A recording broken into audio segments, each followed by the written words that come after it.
Hey guys, Angel here with the Bullish Bears team. I'm going to make this video on swing trading indicators. So we're going to jump right in with the definition of swing trading with Investopedia. Swing trading attempts to capture gains in a stock or any financial instrument within an overnight hold to several weeks. Swing traders use technical analysis to look for stocks with short-term price momentum.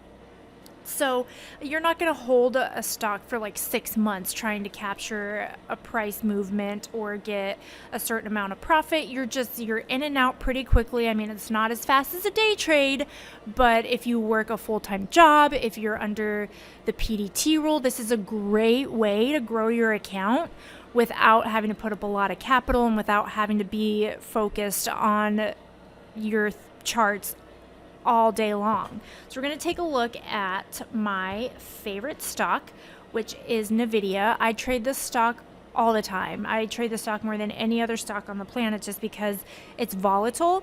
So it moves quite a bit throughout the day. So if you're going to day trade this stock, you get so many different moves that you can just get in and out and in and out and make a nice little profit for yourself. So I really enjoy swing trading or just trading Nvidia in general. And the indicators for swing trading tell you whether a stock is going to be bearish or bullish, so you know what kind of trade you want to be in. They help to interpret the trend and direction a stock is moving. Now, swing trading is best when the markets are stable and a trend is clear because you're holding overnight up to a couple of weeks. So it's easier when the trend is clear because then you know if you're bullish on a stock that it's actually going to go bullish and not necessarily that like yo-yo effect where it's up and down and up and down. So choppiness is not an easy way to swing trade. It makes it a lot harder to do so. So we're going to take a look at some of the swing trading indicators that you can use to help you gauge a direction of how you want to trade certain stocks. So the first one we're going to start out with is the Relative Strength Index, which is also known as the RSI, and that is down here. And you can see it's just a line that moves up and down. So it's a momentum indicator. It's providing the strength of price performance. Not only does it tell you if a stock is oversold, but also overbought. When stocks get oversold and overbought, that typically means a correction is going to come in either direction, or it just strengthens the current trend. So if you see a stock that's oversold for quite a long time, then you know it's in a pretty strong uptrend. And the opposite is also true. If you see a stock that's oversold for quite a long time, you know it's in a pretty decent, strong downtrend. So when a stock is oversold, it's selling at a price that's lower than the actual value of a stock. Many people like to get in when the stock is oversold because it means you're getting more bang for your buck. So getting more bang for your buck allows you to get a better entry, which can help you and then get a better profit because it's all about getting good entries and exits.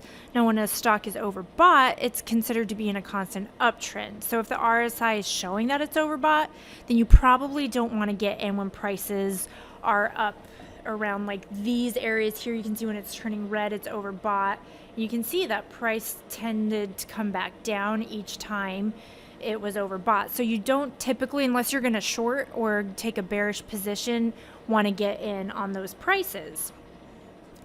So we're going to take a look at the next one, which is the MACD, which is down here at the bottom.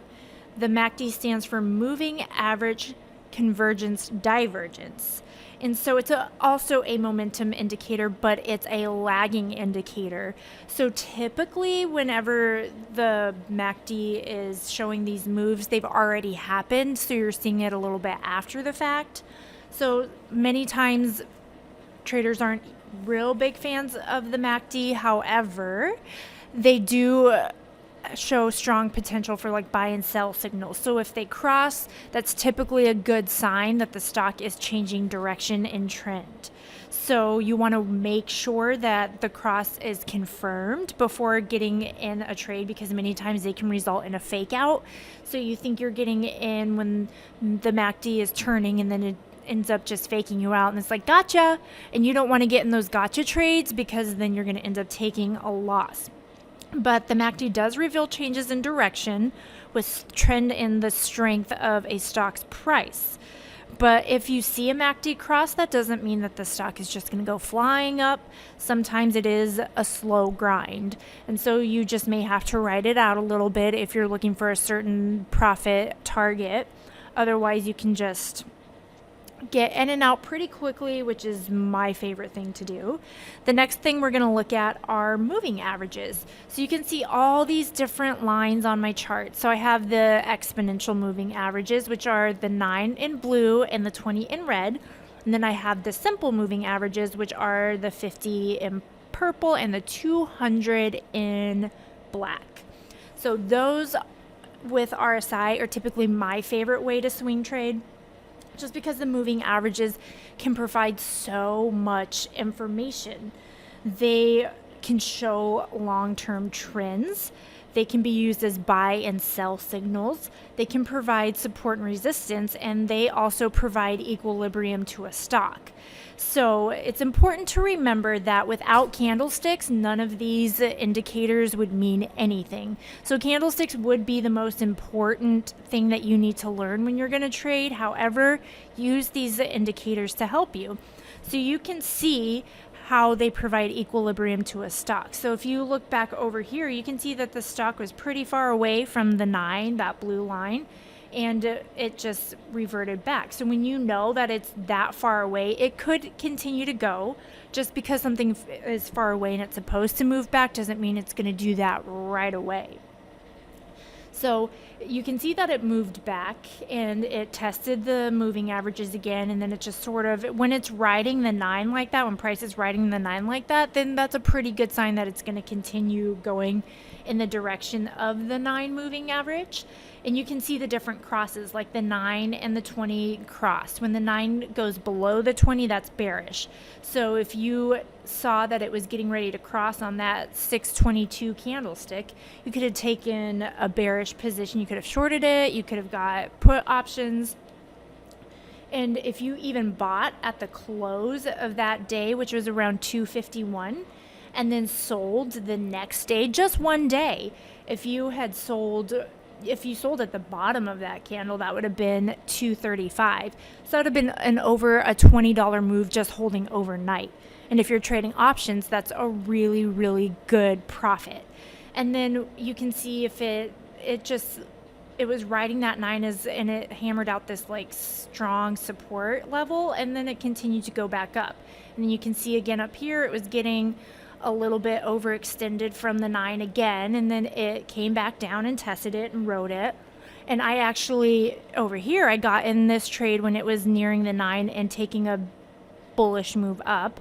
And then you can see these short little candlesticks. They're like doji candles, which are indecisive. So if you see those indecisive candlesticks, me personally, I would get out, because that means that it could go either way. Traders don't know the direction. They're indecisive about which way it could go. So that would tell me personally to get out. And I actually did get out near this yearly high. And I was thinking to myself, oh, I should buy a put. And I didn't do it at that time. And I kind of wish I would have. But I did get in on that 9 and 20 cross again. And I rode it all the way down. So you can see those crosses are pretty strong buy and sell signals. And you can see even now how it's pretty far away from that 9 EMA. So you know what? It tested this support level and it's kind of making its way back up. It was oversold and now it's going back up. So you could have made, if you got in today and just decided, you know what, it's going up, so I'm going to trade the bullish side of it. And of course, you can't just look at the daily chart. You also need to look at the 5-minute and the 1-minute and the hourly. Like there's all these other charts that these moving averages are going to help you with, and these other indicators are going to help you with. But if you look at this, if you had gotten in at the open and you realized it was going up, so you got in at 195, and right now it's currently trading at 208, that's a $13 move. So you could hold it overnight to see where it's going to go tomorrow, or you could say, man, I just made $13 on this trade. I'm going to get out and take my profits. You never go broke. taking your profits. So I would always recommend taking your profits, because I myself, when I first started out, learned the hard way what happens if you try to get too greedy. So always take your profits. And so just as sort of a recap, these moving averages and these indicators are nothing without candlesticks and patterns. So make sure that you learn what the different candlesticks mean, what the different patterns are. Like, you can even see this here. It was a hammer that formed right at the base of this 20, which was the bulls coming back in and saying, we're not ready for it to tank yet. Now, of course, it didn't move up all that much, but it did hold the 9, and so you could have gotten in on that hammer and just rode it up, even though those candlesticks were too much of an indecision for me personally to get into a stock. So it's all about candlesticks and patterns and moving averages and support and resistance. Like, I can't stress that enough. And it's something, as the better you get, the more you'll understand how much and how important those things are. So if you want to take a look at this in written form, you can check out the blog written by yours truly on the different swing trading indicators. You can even come up here and take our course on swing trading. And if you want to learn how to swing trade options, you can take our options trading course. So there's some great tools for you to learn. And if you like this video, just give it a like and a share, and follow us on YouTube. That way you can be notified anytime I make more videos, because my videos are so action-packed and so fun. Just kidding. But anyways, I hope you guys enjoyed this video, and we will see you next time.